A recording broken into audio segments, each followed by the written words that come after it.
De zorg van mensen zit in het DNA van Renske en Jelly. Maar voor één groep wie draait niet.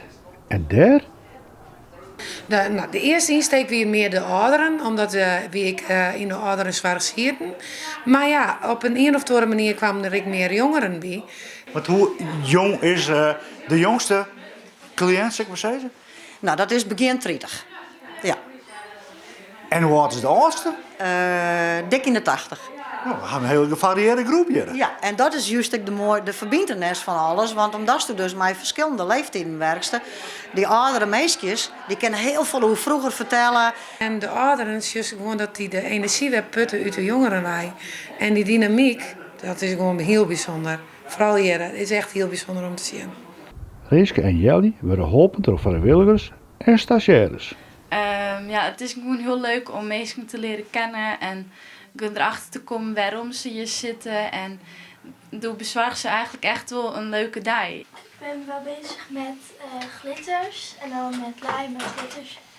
En ook heb ik cupcakes versierd met een cliënt. En dat is super gezellig. En ja, verder gewoon helpen.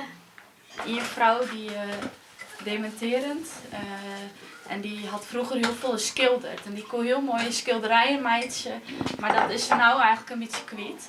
Dus ik ben met haar bezig met schilderen en dat ze dat weer een beetje oppakt. En die schilderijtjes die staan daar die ze al maken had en daar is ze dan heel trots op. Net alleen binnen, maar ook buiten gebeurt er van alles. We hadden een hele mooie kweektafel. Daar moet nou nog weer natuurlijk naar je kroeren en plantjes zien. Dus die worden onderhouden. Maar dan hebben we natuurlijk ook nog een hele mooie score. Ja. Wat doen we daar? Houtbewerking. We hebben een aantal cliënten die mij graag in het hout, om het samen even te zeggen. Daar is er één cliënt die allerlei leuke dingen uitzagen. Dat we binnen dan weer oppimpen. Wat is nou het allermooiste van dit werk? Dat mensen een noffelijke dag hebben en naar huis gaan en zeggen, ja, een noffelijke dag. Ja. Dank u wel. Daar sluit ik me helemaal bij aan.